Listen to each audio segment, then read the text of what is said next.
If this was Sesame Street, you know how they did this word's brought to you, this show brought to you by the letter, this movie brought to you by the word shit. 19 times. The count would be like 19. 1, 2, 3,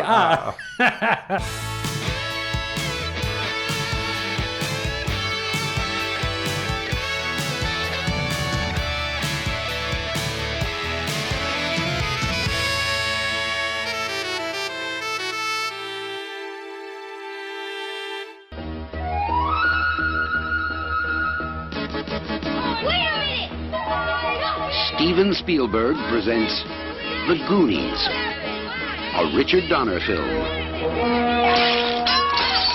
Time, chunk. Hey, Mike found the map. Whoa, do you guys realize what we could do? I don't want to go on any more of your crazy Goonie adventures. Meet Mikey, I gotta go to the bathroom. Brand, Andy, Shame. Come on, Brad, slip her the tongue. That's disgusting. No, I can't even look. Mouth, I gotcha. Now get out from behind her. You're ruining the painting. You're ruining my joke.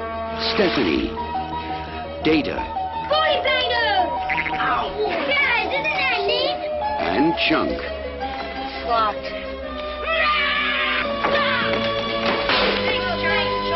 They call themselves The Goonies. They've stumbled onto a legend, but they're not alone.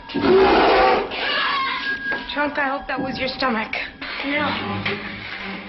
That's the it. Sounds like Kong. Discover what they uncover. Rubies and emeralds and diamonds. The lost map. Oh, this is the start of the tunnel. The secret caves. Hey, Mikey! You can hear me! Run! Run! They're coming after you! The hidden clues. Mikey! The treacherous traps. Hello, Sheriff. I'm at the Lighthouse Lounge, and I want to report a murder. Just like that last prank about all those little creatures that multiply when you throw water on them. Take the oath. I'm here! Somebody's coming! Join the adventure. As Steven Spielberg presents The Goonies, a Richard Donner film.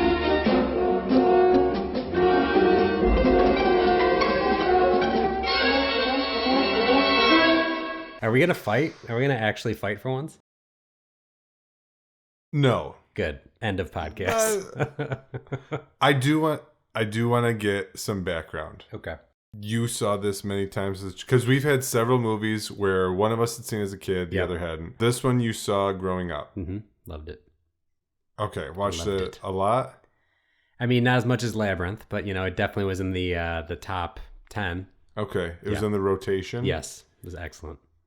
I don't remember the first time I saw this. You were an adult. But I was an adult. Yeah. I watched it twice in the last week, and that probably doubled my viewing of seeing it ever. Yeah. So this is all very, very new to me. Excellent. And how are you feeling? You feel great? You feel like you just went on an adventure? You experienced... I have several hot takes. Oh, no. They better be that this movie's great and good and great.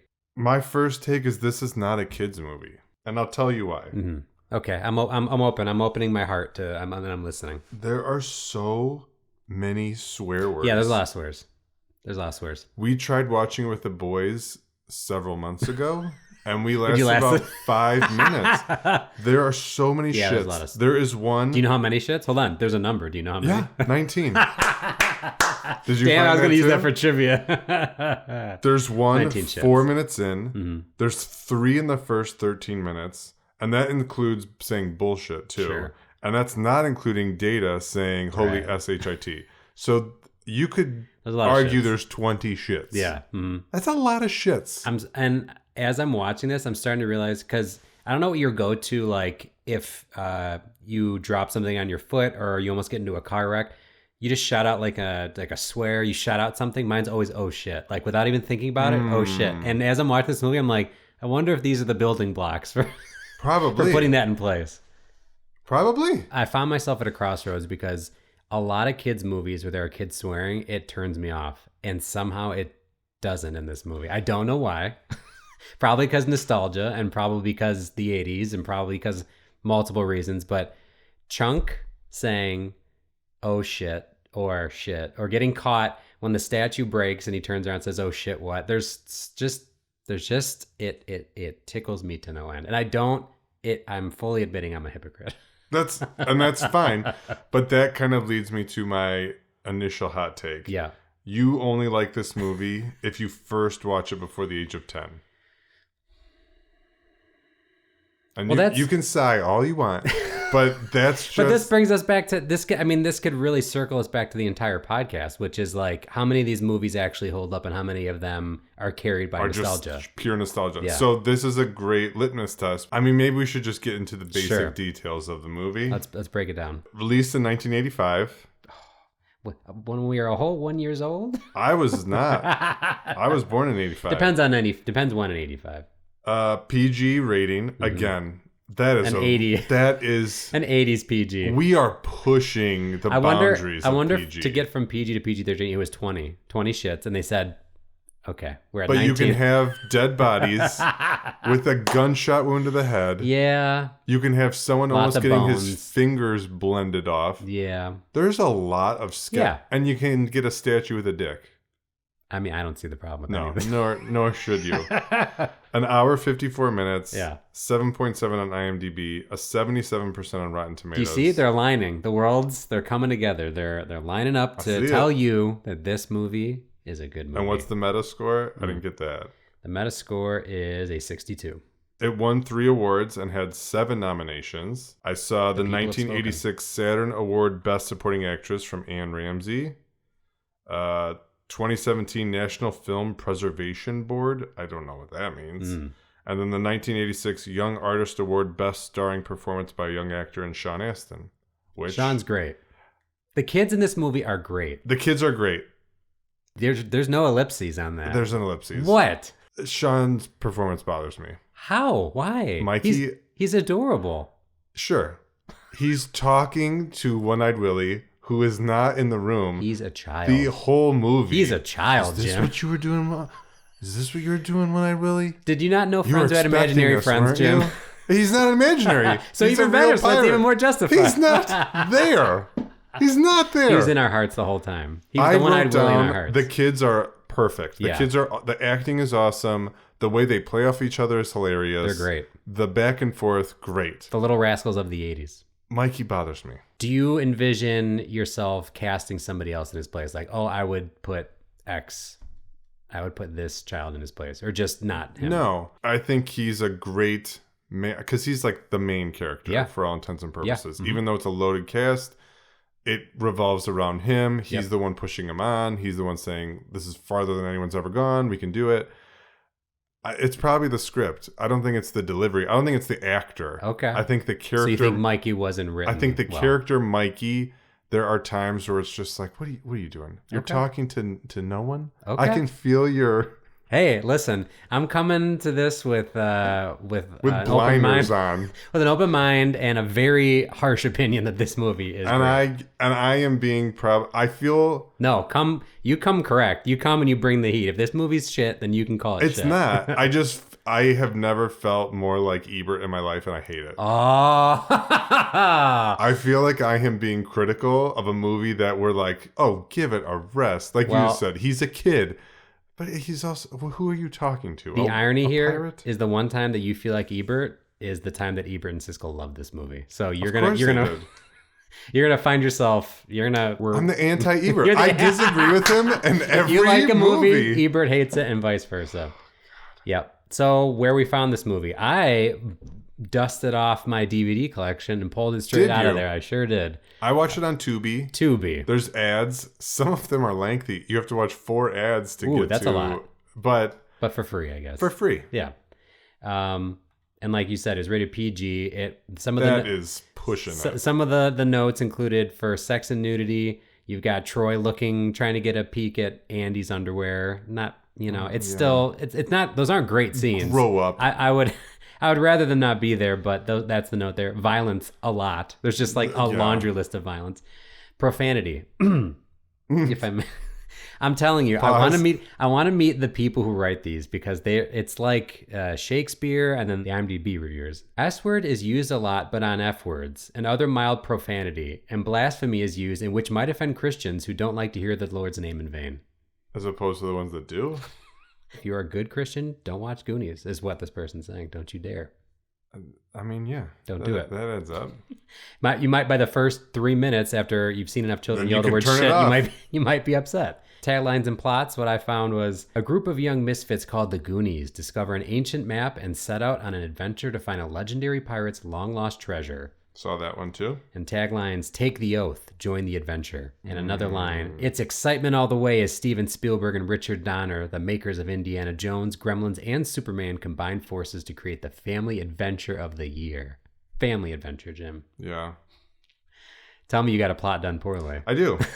Plots done poorly. Some overly confident kids race a gross criminal family for a treasure that may or may not exist to save their town from being turned into a golf course. The family's gross. The Fratellis? They're hideous. There's multiple bands that got their names from this movie. Yeah. There's the Fratellis. There's a few other, and I've listed them later on, but like, yeah, a lot of inspiration. This movie inspired a lot of people, Jim. That's wonderful. They're an ugly looking family. Well, you've got Mama Fratelli, who's also from Don't Throw Mama from the Train. Another, like, she's an incredible, like, who is this person? Automatically, I know she's evil. She's terrifying. And she is terrifying, especially as a child. Like, unattractive. yes. No Mama offense. Fratelli. No offense, Mama Fratelli. She's, I think, none taken there. I will say, the directing and writing staff, it's a murderer's row. Yeah. Richard Donner, he's the director of this movie. He directed Superman 1 and 2, Lethal Weapons 1 through 4, Scrooged, The Toy, Maverick, Assassins, and more. Wow. He's got a resume. Now, a couple other guys you might have heard of. Chris Columbus and Steven Spielberg. Nope, never heard of either one of them. Well, let me introduce you. Oh. Now, as writers, they are the writers of this movie, not directing. Chris Columbus wrote 9 Months, Gremlins, Christmas with the Cranks. But directing Harry Potter and the Chamber of Secrets, Harry Potter and the Sorcerer's Stone, 9 Months, Mrs. Doubtfire, Home Alone, Adventures in Babysitting. So, as a writer, some stuff to show. As a director, many. Very, very accomplished. Steven Spielberg has directed every movie ever, it seems. He's got a lot. A million. But he wrote, as just writer, he wrote AI, which is a movie that he partially directed because it was a Stanley Kubrick movie that Oh yeah, that's right. that I think he died and then he picked it up. So I think he gets partial directorial credit there. Okay. The Fabelmans, which is a more recent movie. Yep. And something I didn't know, do you remember the PlayStation game Medal of Honor, the World War II games? He wrote for those video games. So Steven, so again, what hasn't he done? He invented a candy bar. He did it all. As a director, obviously very well accomplished. Lincoln, Munich, Catch Me If You Can, Minority Report, AI, Saving Private Ryan, Indiana Jones, E.T., many. Close and like it never ends. But as again, two very accomplished directors who wrote for this movie, and then another accomplished director to direct it. So it's Think stacked. it'd be better then. Ooh. Why I oughta. So runtime, 1 hour 54 minutes. Yeah. It's lengthy. It felt a little lengthy. It's lengthy, and at some point I did write, this is a long movie, but for some, again, and it may be just nostalgia, I'm willing to admit that my love of this movie probably is half the fact that I saw it as a kid. It is a slow movie, but I almost like the pace of it. Like I don't know how to explain it. It's like you're reading a book. It's like I don't need it to really move any faster. I don't think it drags. Sense. Yeah. And I'm giving you a lot of crap about it. I just give all have, the crap. I had There's to notes. pause the movie because I have seriously like 20 different questions of why is this happening? What does this mean? Why did you do that? The choices are odd at times. Mm-hmm. It is a slower paced movie, which is odd for a booby-trapped, treasure-seeking... Like, you think of National Treasure. Yeah. Like, there's got to be downtime because they're solving puzzles or they're figuring things out.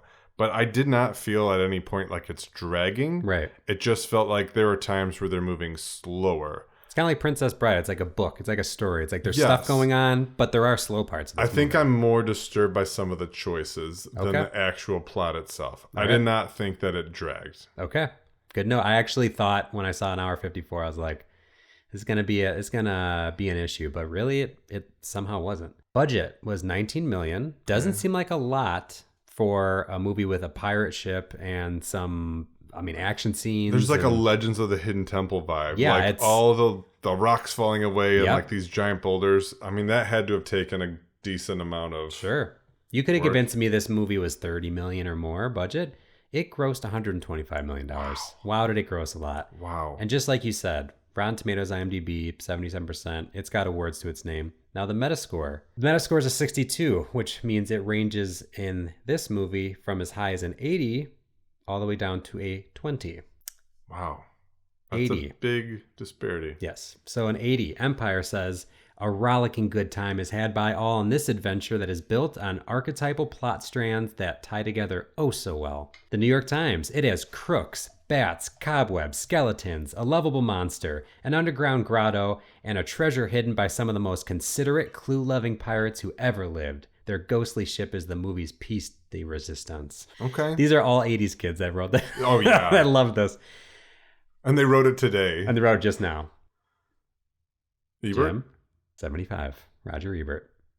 The Goonies, like Gremlins, shows that Spielberg and his directors are absolute masters of how to excite and involve an audience. Gene Siskel, also 75. As entertaining as The Goonies finally becomes, and its last hour is mostly one pleasure after another, it's a shame that Spielberg, writer Chris Columbus, and director Richard Donner felt the need to take the low road in terms of language. No Okay. naughty words out of Okay. this film for me. But thank it you. is so excessive. It is. There's a lot of shits. 19 shits. And is if they were older, about too many.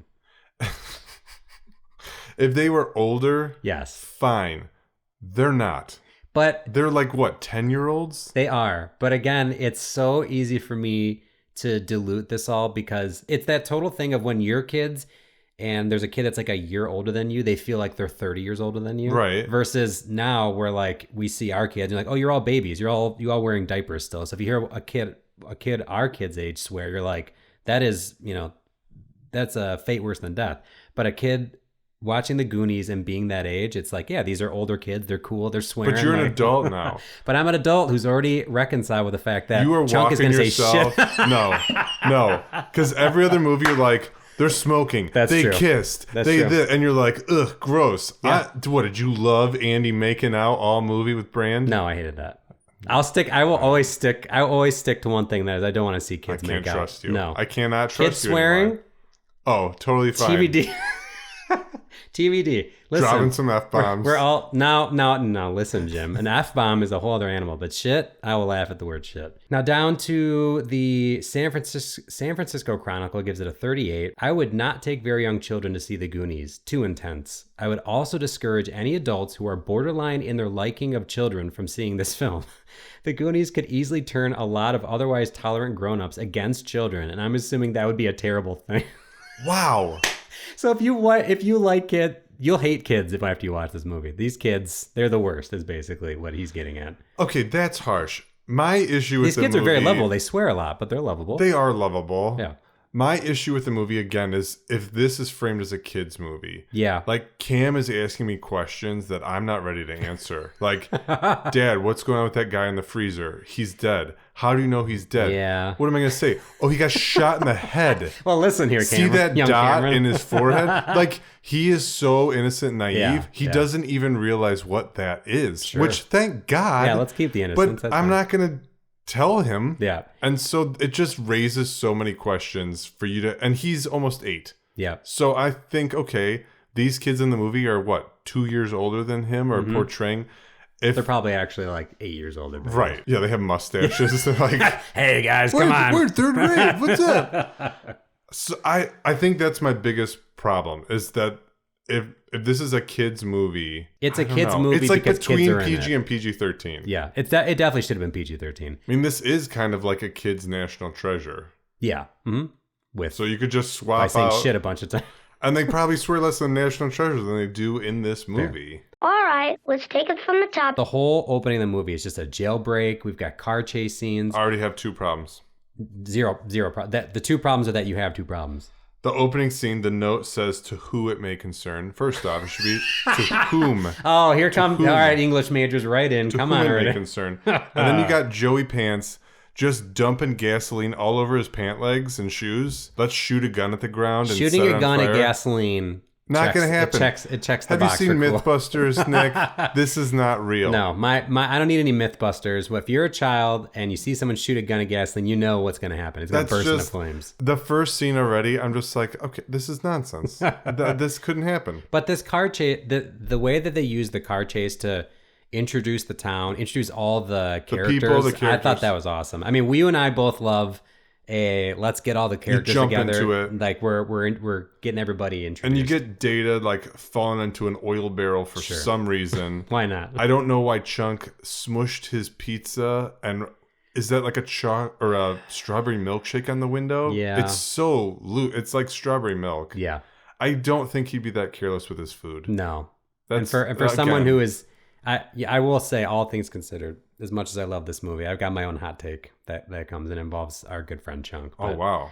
But yes, they let you know right away who everybody is with each one of their own tropes. And you don't there's no real twist or turn coming. You've now known all the characters and now we're just in for an adventure. And they're all in the Walsh family house right away. Yep. So you just you're greeted by them, like you said, like you get to know their personalities. So it does actually get into the movie pretty quick. Yep. The plot is set up very quickly. Yep.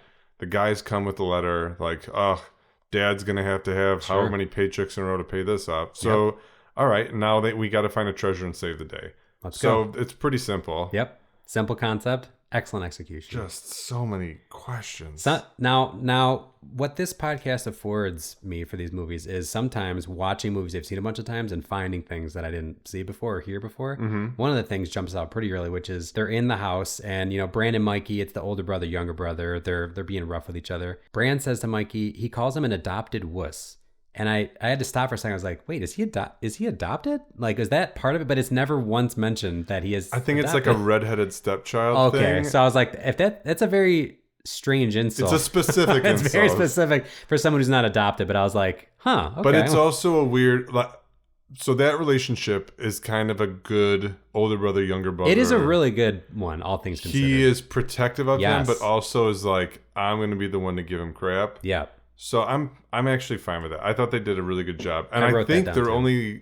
they're similar in age, right? The actual actors? Yeah. Wow. I think they're only 2 years apart. That's hilarious. But they look like they're 6 years apart. Oh, or more. So yeah. the casting is incredible. Yeah, I wrote down that in a lot of these like sibling or movies, the sibling dynamic, it's like they hate each other through the whole movie and at the end you get the hug. But right away, you're having moments where it's like the guy leaves the house to say we're coming to basically take it over. They're hugging. It's like they're showing you like they care for each other. Yeah. It's like, wow, you're not used to seeing that like early on in a movie. So in real life, Josh Brolin and Sean Astin are 3 years apart. Oh And I just wrote, they are only 3 years apart? That is incredible. You would have never guessed that. That's wild. He's like double in height. But I guess that's the same as, like a freshman and a senior in high school. That's but true. Still, it's good wild. Lord. I don't know if I will say this is the best movie, the best kid movie, like cast ensemble, but it's an all-timer. Like all those kids together, the dynamic of them, the way that they all like, I just love that group of kids. It's so good.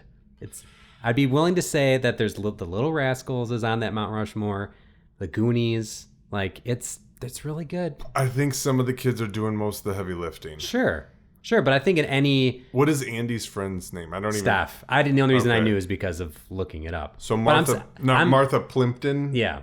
I mean... I'm saying don't eat her. I'm saying Chunk, Mikey, Data, Mouth, like the young kids, the little young kids. I don't even like Mouth.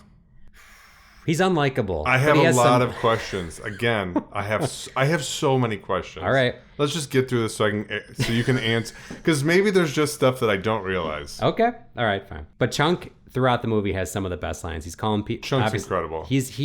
And this was my hot take, was basically a lot of his jokes are him eating. He's hungry. There's food. It's like 90% of his jokes. But the ones I think hit the best or make me laugh the hardest aren't any of the food jokes. And I feel like he's equally as funny, if not funnier. You could lose or half of the food jokes. And him being the fact he's just a funny character and a funny kid.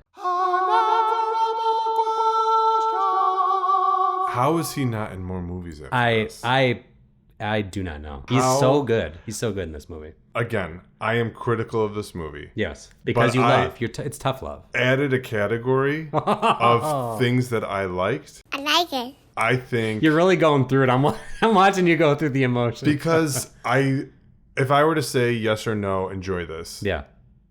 Yeah. Were you entertained? But there are so many cringy things that you're at a certain point you're just like, okay, I have to ignore another one. Okay. But Chunk in general, and I'm just gonna read. Yeah. I wrote down Chunk's entire confession. Oh my God, the confession is incredible. That is That's an so all-timer. good. It's an all-timer. In 3rd grade, I cheated on my history exam. In 4th grade, I stole my Uncle Max's toupee and I glued it on my face when I played Moses in my Hebrew school play. In 5th grade, I knocked my sister Edith down the stairs and I blamed it on the dog. Then my mom sent me to a summer camp for fat kids. And then once during lunch, I got nuts and I pigged out and they kicked me out. But the worst thing I ever done, I mixed up all this fake puke at home. And then I went to this movie theater, hid the puke in my jacket, climbed up to the balcony, and then I made a noise like this. Bleh. Bleh. Bleh. He did the multiple throw. Bleh. 4 times I counted, and then I dumped it over the side on all the people in the audience, and this was horrible. All the people started getting sick and throwing up all over each other. I never felt so bad in my entire life. That's Incredible. amazing. Incredible. And even then, they're like, I like this kid. We Yeah. gotta keep him around. Yeah. How could they you never not? stop him. They just let him keep rolling. How could you not? And did you see the throw up story? It was an actual throwback to Steven Spielberg. Incredible. That he did it? Yeah. Yes. He did that prank himself. So excellent. That's great. Yep, love it. Right from the beginning, I'm laughing at things Chunk is doing, and one of the things is when he breaks the dick off the statue, and Mikey's response is, "That's my mom's most favorite piece." And Mouth says, "Well, she wouldn't be here if it wasn't." Yeah, Again, they both tell him, the brothers tell him to shut up, which again, perfect relationship. Yep. Mouth though, oof, He's a little slimy. He's named Mouth for a reason. He's Yeah. got a mouth on him. Yeah, sure does. You got Mouth translating everything to Rosalita, all the drug jokes. Again. Sure, why not? And you're fine with that. Okay. Listen, we all. Why? Why does he speak perfect Spanish? Why is he explaining to Rosalita to separate the drugs? Yeah. Or that in Because the attic, he's a rascal, that Mouth. in the attic, there's a sex device. There's a sexual torture device in the attic. We're fine with all this, Nick, right? That's no big deal. It's just a kids movie. I don't see the problem with it. A sexual torture device? But you don't like smoking and preteens kissing. I draw the line at something. But sexual torture Smoking a device. Hey, listen, on a rewrite, yeah, we could lose some stuff. We got an hour 54 to work with. We could definitely trim if need be. That is so rough. Again, the overall movie, great. Then you get in the weeds and some of these specific jokes, and oof. What about Chunk gluing the dick upside down? And he says, if God made it that way, you'd all be pissing in your faces. I wasn't a huge fan of that either. And I think if I were watching this alone, maybe that's part of it. If I'm watching it by myself, Sure. I think I'd have a different takeaway than I'm watching this with my kids. And I'm like, oh, God. Yeah. They either need to be too young where everything just goes way over their head, Yeah. or much older. Okay. The Fair. 6-year-old to 9-year-old, that's Not a a great tough demographic. demo. That's a tough demo. Fine. Fair. Well, we'll say it's a kid's movie if you are 5 and under or 10 and over. I'm fine with that. Okay, If deal. we have that disclaimer on the box, Deal. I'm Okay. fine with that. All right, I'm in. A lot of flipping on a TV or flipping on a radio, getting some 80s jams. Good Enough by Cyndi Lauper is an all-timer. And that song- It is so good. So this is the irony, I think, that I saw this movie so much later in life, but if I hear that Cyndi Lauper song, I think Goonies. How is that possible? You just know. How is that possible? Maybe you saw the music video, which is the whole cast. It's the movie. If I did, it was subconscious. Okay. It's just, I hear that song, I think the Goonies. Goonies movie. It's wild. Good enough for you. Good enough for me. Andy and Steph are in the car with Troy. Troy's trying to take a peek at her cleavage in her underwear. Not great. Don't love that. Not a good look on Troy. And Steph is laughing. She's like, I'm like, Again, why are we? Throwaway character. No, Get rid of her. You don't need Steph, She's not doing anything. and you don't need. Do you need Troy? No. I mean, I think what it does is it breaks Brand wins the girl. And it's like, okay, I guess that's something, but There was no competition. yeah. Andy never liked Troy. She was bothered by him. Yeah. And she'd already, from the beginning, Brand said, I have a date with Andy. So already It's it was weird. It was just, but she's hanging out with Troy. Yeah. There's no need. Yeah. We could lose that. Take those two characters out. But Troy is a classic 80s bad guy, the douchey bad guy who you want him to lose. You don't want good to come his way. Then I think that toilet scene should have come later. He gets blasted off the toilet, and he's wearing like a full unitard or whatever the heck is. And then he yells "Daddy" for some reason. Yeah, he's because at the end of the day, he has a rough, tough exterior, but really at the end of the day, he's just a little boy. He wants his daddy. That's it. He's a little wuss. Okay. So if you get blasted off a toilet, I would yell, "Oh shit!" But that's just because of what Chunk has done. You watched this movie when you were younger. It shaped you. So now we get the kids. They find the restaurant. Chunk is trying to tell the Goonies, "We should not go there. This does not look good." Yeah. And they all ignore The voice Chunk. of reason. Again, Chunk is the funniest friend and the voice of reason here. We need to be listening to Chunk more often, guys. But they ignore him and they go in the restaurant. And now they found the Fratellis. Now we found the Fratellis. You didn't listen to Chunk. No. Now we're finding the Fratellis. This is on you. Yeah. And Mama Fratelli, they pretend it's a restaurant. They say what would they like? And naturally Mouth decides he's going to start listing off Italian dishes. Right. Mama Fratelli pulls a knife on him. For a group To cut on the his tongue run, out.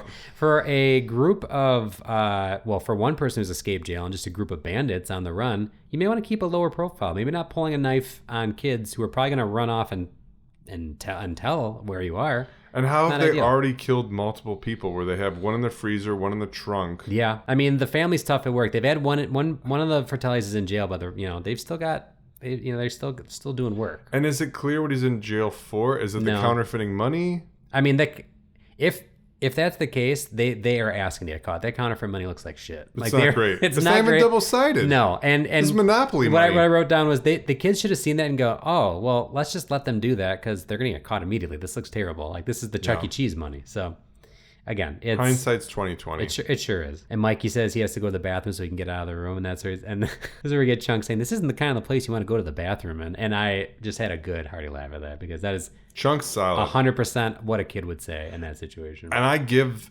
this movie credit too because they actually have to go pee at some point. Mm-hmm. Even when they're in the cave, they talk about going to the men's room and making a joke about it. Sure. How many movies? I mean, that was a critique of the TV show 24. It's like, this guy's the most insane day ever. He never stops to pee or like have a drink of water. So I give them credit for working that in. They didn't have to. They didn't have to. They certainly didn't. You could have thought they peed in the water or going on the slide. There are so Plenty many of opportunities to secretly but pee. They made a point that, everybody's got to pee. This is the boys' room. This is the girls' room. Right. This is the men's room. That's right. Brand. This is where we get to the point of the film where we introduce Sloth. And as an 80s movie, as a kid, you're scared of Sloth, but he comes to save the day. He's a mountain of a man, or whatever he's supposed to be. And in rewatching, I don't know how to feel about Sloth. Were you scared of him as a kid? I don't remember being like I had nightmares, but he's definitely a scary figure. Like you're like I don't know what to. I mean, you were like the kids. You're like the Goonies. You're like, what? But his ears are flapping. His ears are flapping. Smiling. He's smiling. So he's this like lovable, disfigured. Yeah, he looks friendly giant. I was kind of hoping to find a note that he was inspired by the Toxic Avenger. He looks a lot like that horror movie character. The Toxic and there's Avenger. no explanation. So the mom says at the end she dropped him a few times. Yeah, and that caused his eyes to separate and his ears for him to grow no hair on his head except for a little tuft. I don't think you dropped him. I think you threw him. He looks like Butters on acid. That's an incredible description. But it's he's a lovable nightmare. That's Sloth. But I wrote down, what is the deal with Sloth? I think from a medical standpoint, from a movie from a script standpoint, they're like, okay, so there's two brothers. I want to hear them. Two brothers and a mom. It's Sloth. Yeah. There's got to be a third brother. Yeah. I mean, he's probably chained in the dungeon watching TV. Yeah. He's super strong. Yeah, he's a mom. One of his eyes is messed up. But his ears, like they can flap. Yeah. They can flap. Mm-hmm. He's got 4 teefs. Yep. And he's hungrier than Chunk. Yeah, makes perfect sense. Write it. There should have been a spinoff regardless with Chunk and Sloth. Oh my god, that I would have watched. A buddy cop movie. Second of it. Or like a TV show for a season. Just Chunk and let's Sloth. Just greenlight it already. I would have loved Chunk and Sloth. I would have watched it every Saturday morning. So many shits. I'm constantly so many. And I said at this point I realized because the kids are running away from the restaurant and the girls scare them and they yell, "Oh shit!" And I was like, I'm seeing even when I'm it's seeing the not building needed. block. Yeah. I get there are times where you might want to shit. If this was Sesame Street, you know they do this word's brought to you. This show brought to you by the letter. This movie brought to you by the word shit. 19 times. The count would be like 19. 1, 2, 3. But naturally, if there's a situation where Chunk can break something, he's gonna break it. And that's a funny recurring theme where they literally just hand him the frame Picture for the map frames. and he drops it within they know. 5 seconds. They know. They know, and they also use it. They get him angry to bust through the door. Like they know Chunk's gonna break something, and they could use it to their advantage. I liked that. Sure. I thought that was very funny. Yeah. When they find the fireplace or they break the bottle, the water goes down. They find where that's going. They're like, oh, there's a hole somewhere. Yeah. And Bran pushes Mikey out of the way. Yep. And Andy's response to that is, Bran is being so sweet to them. So sweet. After he takes his brother, just throws him out of the way. He's like, what a sweetheart he is. I mean, but the bar is so low with Troy. That's true. Once you've been with Troy, anything. Everyone's a gentleman. Yeah. And this is where, to your point, now we've seen a dead guy. And I remember that there's a dead guy in the movie, but it always catches me off guard. It's like, oh yeah, there's a dead guy in this movie. And kids are seeing a dead guy. And now the kids watching this movie are seeing a dead guy. Yeah, multiple times. One of my least favorite scenes. I don't like it. The dead body's face resting on Chunk's face. Yeah, not great. Once, but twice. And then he gets thrown into the back of the car with that same dead... He can't get away from this dead body. Yeah. And they're touching faces. This is a corpse, man. A dead guy touched me. Yeah. In a kid's movie. Yeah, or is it? A corpse, and they're touching cheek to cheek. Cheek to cheek. That is not okay, Nick. That's not great. I could do with that. I could do without it. So they're underneath. They find all the pipes and they're moving them all. And throughout the town, the pipes are going crazy. Makes no sense. Doesn't need to make sense. It's just fun silliness. I do have a question about that, though. Sure. So they show the Astoria Country Club, and they show where it's affecting. There's a guy at a tennis court gets blasted in the face because the drinking fountain goes up. People are in the shower. There's a guy with an eye patch. Is he a pirate, or is this a medical issue? Fair question. Unanswerable question, if that. It just seems odd that he's in the shower with an eye patch. People with one eye have to One-eyed take showers Willie's stepbrother. Well, he had his Willy out too in front of all those other old guys. That shower scene, it got real close when they were showing. It got like to the waistline. I was like, please. Not only that, One-eyed Willy. Yeah, the penis joke. I mean, there's no other name you could have. I'm sure you don't have an issue with that One-eyed either. William. One-eyed. Fine. One-eyed Billy. One-eyed Billy. Yes. Anything would have been better. Listen, a dick joke in a kid's movie, they're hidden in there. They're always hidden there. Of course you love it. They're always hidden in there. They start finding coins, and Mouth's line as he's reading them off, he says one's Martin Sheen. Yeah. And Steph corrects him. That's Kennedy's. And he played him once. Sure. But you thought that was hilarious. Totally got that reference. 6-year-old Nick. Listen, at 6 years old, I was watching JFK. I was watching all the good for you, all the classics. Good for you. But this is where you get the classic line, which is on taglines, which is on posters, and Mikey tells him, "Goonies never say die." Again, say die. Is that in the bylaws? Wow. Well, Who says Goonies never say die? The Goonies, and they never say die. He did. He just said it in multiple the times. I said that must be difficult at a funeral, because if one of the Goonies dies, you're gonna have to really reconcile with that. Maybe passed away. Maybe it's a euphemism. So it's there's loopholes in there. Fair. Or if you're playing with dice, you can't ever refer to it. I don't know. This is what I mean. Oh, okay. I want to see the bylaws. Sloth and Chunk. This is where they come together. Sloth gives Chunk a big hug. Chunk says, "Man, you smell like Phys Ed." Yeah. Just again, another can't ask incredible... what that means. Like gym class. I mean, yeah, like you stink. Class. Everyone it's stinks. Like, It's like sweat. Got it. What's the deal with the gadgets in the movie? As we've discussed, in a group of friends in a kid's movie, there's always one nerd. There's always somebody who knows how to do all the gadgets. There's always somebody who's the scientist. But they're very specific odd gadgets. Yes, they are. A boxing glove on the end of a spring. Mm-hmm. Teeth on the end of multiple springs. Mm-hmm. 2 flashlights. Mm-hmm.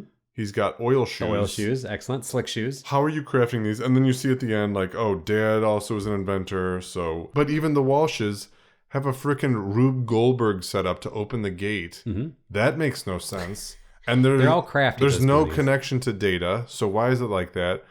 How do they open the gate if no one's home?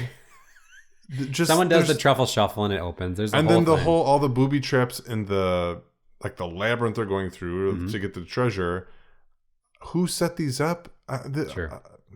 It's too many little trinkets and gadgets. Not to your liking. Just give me an old-fashioned boulder. Like, go Indiana Jones style. Listen, it was there for the taking.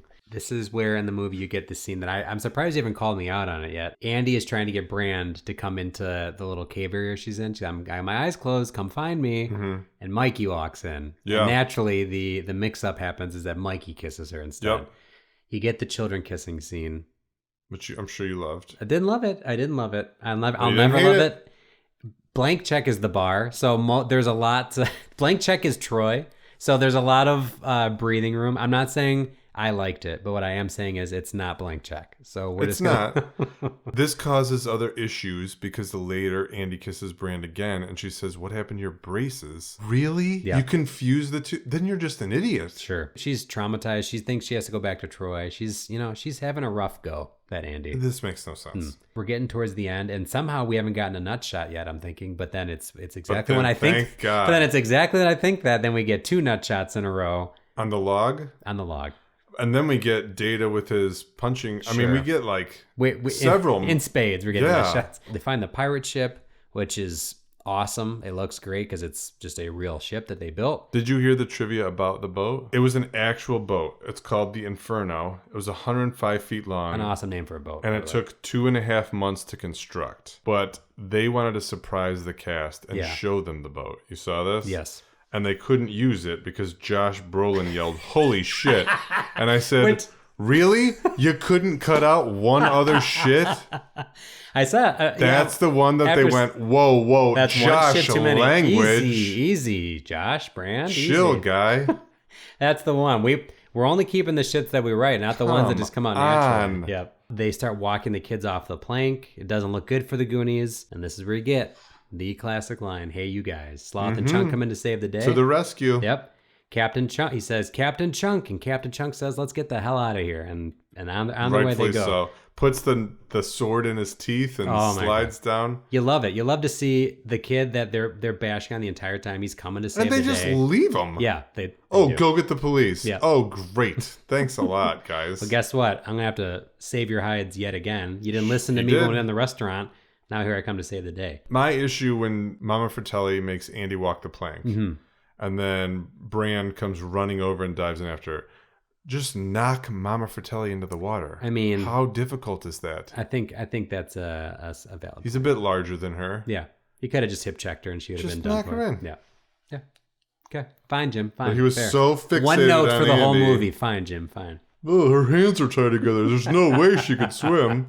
She sinks like a rock. So then now we get the happy ending. The kids find their parents. You see Data and his dad and the camera invention. Yep. That's all unraveling. You get the excellent lines where Data's upset. He says that the camera broke. He says, "That's okay, Data. You can't hug a photograph." He says, "You're my greatest invention." That's a great heartfelt moment. Wow. Just really bringing it home for the end. And then you get Steph and Mouth. All of a sudden they have some sort of connection where not buying it.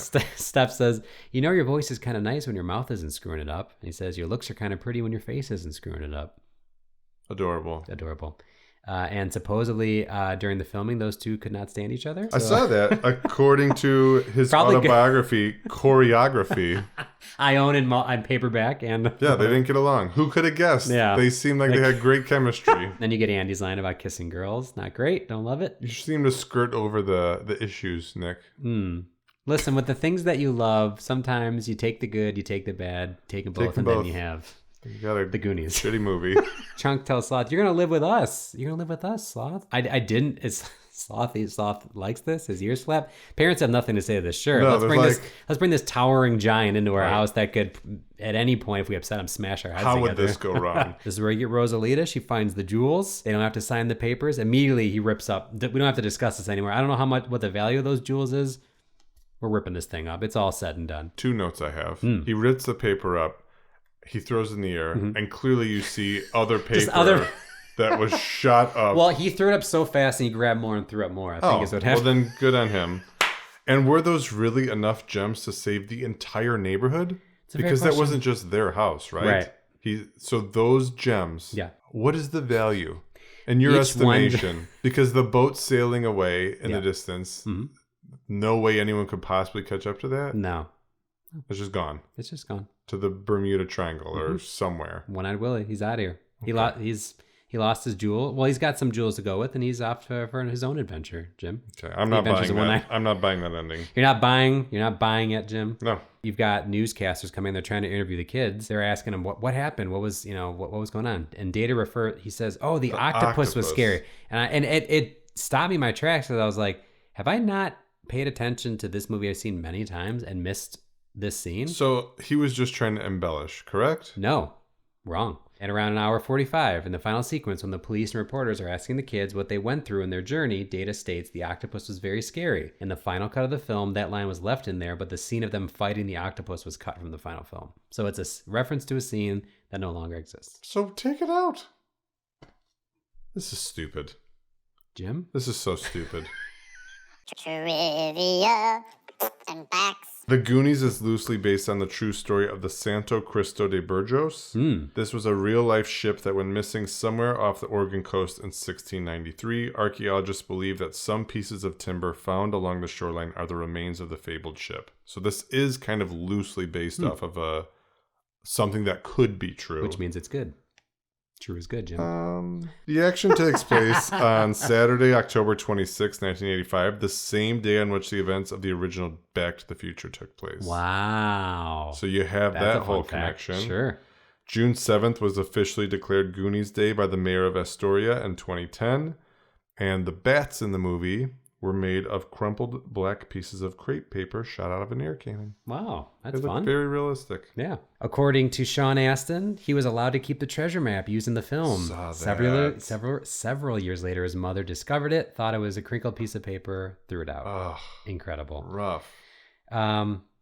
When the rocks are falling from the cave and you get Data says holy shit, he spelled it because he promised his mom he would not use bad language. Excellent. I love that. What? I love that. He wins an Oscar later, so that commitment totally paid off. That's right. Like you said, the pirate ship was entirely real. After filming, they offered it to anyone who would take it. No one wanted it, so they scrapped it. What the hell? I mean, I guess in all fairness, where are you gonna put a pirate ship? Just backyard? That's your house now. I'm just gonna buy a plot. I'm gonna live in the pirate ship. The Goonies Oath. So this does not exist in the movie, but this is the Goonies Oath, which was cut out, and you may want to know, Jim. Probably not. I will never betray my Goondock friends. We will stick together until the whole world ends. Through heaven and hell and nuclear war, good pals like us will stick like tar. In the city or the country or the forest or the boonies, I am proudly declared a fellow Goonie. Maybe you don't need nuclear war referenced in the 80s. This was a very real threat at any time. Like, to hell with Cuba and Russia. I salute you. Mrs. Walsh, she should look familiar. She is Mary Ellen Trainor. She was Mrs. O'Shea in Little Giants. Well done. Boom. I'll be damned. And I got one more. Yeah. Mr. Walsh, Keith Walker, co-wrote the screenplay for Free Willy. Wow. All the Free Willys based on his characters. Wow. Listen. So the Walshes just knocking it out of the park. Sometimes you wonder why you do things in this world, and now I'm seeing why the podcast has come to be. That's right. It's all full circle. The only casting fun fact I found, I was hoping for more. The late Corey Haim auditioned for the role of Mouth, but it was given to Corey Feldman instead. At the time, the two Coreys hadn't met, but then they were later cast together in The Lost Boys, and then Licensed to Drive, and they had their budding, friendship. But yeah, that was a fun fact. They didn't know each other, but Corey Haim auditioned to be Mouth. Excellent. There's a world in which Corey Haim is Mouth. I think possibly probably works. would have worked out. Just possibly fine. Works. Yeah. So we've worked our way through the whole movie. We've come. Have we? Dead or alive? Carrie Green, who plays Andy. Alive. She is 56 years old, and I said still a cutie. Still a cutie pie. Andy. Hope Troy's not knocking down your door anymore. No, God. Hell with him. John Matsuzak, who played Sloth. I will say passed away. He did die in 1989. He overdosed on prescription painkillers at the age of 38. I'm 38. Not great. Yeah. Not great at all. Wait, you said in 1989? Yeah. And this movie came out in 1989? 85. 85. Yeah. Ugh. I know. That. Maybe that's why there was no Sloth and Chunk. 38. Yeah. It's too young. Steve Anton, who played Troy. Alive? Alive, 65 years old. And, fun fact, he's still a dick. Stays true to the game. Good for him. If I'm an asshole once, I'm an asshole the whole way. Robert Davi, who played Jake. Alive. He's alive, 72 years old. 72. Okay. And actually sings Italian opera. That's him a singing, weird flex in the movie. Definitely a weird flex. But he made, I mean, opera was already, I'm sure as a kid too, it's just like weird and creepy. But like him doing it, excellent choice. Because it made all those moments they did, I was like, I'm pretty scared. creepy. I'm scared. And I don't know why. Yeah, it doesn't even Maybe have to this be. is why I have an aversion to, Fair. well, again, I didn't see it when I was younger, but it does you could strange. you could peel back the onion to go, if I would have seen this when I was younger, I would already know how I'd feel about it. Yeah. Wouldn't have liked it. Still don't. Okay. That's all I got. That's it. That's okay. all the Dead and Alive. Good all for right. you. Good for me. Good for us both, Jim. I'm problematic. We touched on a few. Jesus. I mean, Chunk. Most of Chunk's jokes are about him being fat. That is the least of our worries. Who let the kid eat some ice cream then? How about just no drugs, no sex devices? What drugs, Jim? Talking about drugs in the drawers. I don't want to hear about sex devices in the attic. What are our thoughts on Data? Is he problematic? Is his character problematic? Is he like a caricature? Or do you think... I think that's how he talked. I 100% think he is authentic as a person, but is it ever like... This feels like one of those alternate universes in the wrong hands. They would have made him like a bad version of him. I think he is the bad version if this were made today. Okay. I think it was okay in the 80s because I it see was what like, you're saying. Yep. We are, opening this up to different characters, different races, cultures, you name it, because everyone else is white. Yeah. There are no other colors right. other than Data. Yep, that's true. No even hint at another nationality. But yeah, there were times where Kane was like, what did he just say? Yeah. Or like the booty traps. That's what I said. Booty traps. Yeah. That's just how he talks. Okay. But I think he was, your point. Upon rewatch, I was wondering if it was going to get to a point where I was like, oh, they did it. They crossed the line. He doesn't, they don't, but it felt like it could have gone that way. I think because of his acting, because he's so he's sure great. of himself, and none of the kids ever react like, what? What are you talking about? They never make fun of him. No. Yeah. He's just one of the Goonies. Yeah, true. So fine and fair. I asked the question to ask the question, not because I had an answer for it. I gotcha. Good. My hot take, I said earlier, I think Chunk is quite possibly the best character in the movie. I think hands down. Hands down. Most of his jokes about him eating or being fat, I think you could lose a lot of them, and he's still equally as funny or the best character in the movie. Truffle Shuffle. Truffle Shuffle was needed. Not needed. In the 80s, again. Whatever. That's how you greeted people. You lifted your shirt and you shaked your little belly. Your little belly. Your little rolls. Your little rolls. But yeah, that was my hot take. Well, how bold of you to make that hot take. And Chunk, the name Chunk. Probably, it's... No. Sequels, prequels, spin-offs, and such. No sequels, prequels, spin-offs, nothing. Like No. a movie that's successful in a world full of... I guess it's probably right before... Because if this movie's made in the 90s, that's where every movie that was good got a sequel. There would be at least two or three more. And there's not a lot of... Well, Spielberg did Indiana Jones and there's sequels to that, but he doesn't do a lot of like, all right, take a thing and do 10 versions of it. Right. So fine. Do you think this gets, in the world of reboots, do you think this gets rebooted? Do you see a world in which in 10 I don't years, think there's any need for it. I don't think so either, but there's a lot of movies that get rebooted that don't need it. I'm asking you, do you think it happens? No. Okay. I think at the time too, to your point as a kid watching this, and this is why maybe my hot take wasn't as hot of a take as it could be.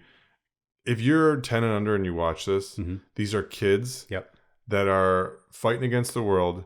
They're saving their town, and there's treasure involved. What more could you possibly ask for? Me and my friends looking for treasure. Lock me in. I'm ready. That's all you need. With a map, they're every step of the way, they're like, this is it, 100 steps. There's a skull. There's that. You get just enough to keep going. Sure. So I get it. I get the appeal. Is it appropriately rated for your liking? Shit, no. No. What would you rate this movie? It's a PG. Not the rating. What number would you give out of 10? They're saying IMDb Rotten Tomatoes gave it 77. The meta score was 62, 63. Let me get it for posterity. 62. I think with some editing, maybe just as is. As is. Take it as it is. I would knock it down a bit. I think it's in the upper sixes. In the litany of movies we watch for the podcast, where do you think it stands? I mean, again, if I recall correctly, Ebert gave Rookie of the Year 3 out of 4 stars. And I believe he also gave this 3 out of 4 stars. Yeah, it's better than Angels in the Outfield. We did at some point we're gonna create a graphic that just shows our hierarchy. The spectrum of how good a kids movie can be and how bad a kids movie can be. Because I didn't see this when I was younger, this would be probably in the middle for me. Okay. It's not one of the worst movies we've seen. I mean, not even close. No. Because there's a lot about this I liked. Sure. I think there were just, aside from Ladybugs, maybe the most I cringed. Wow. Okay. A cringy kids adventure classic. A cadaver face-to-face and a lot of swears is difficult. So your edit of the film is less dead guys, less swearing. Like, how long is this movie then?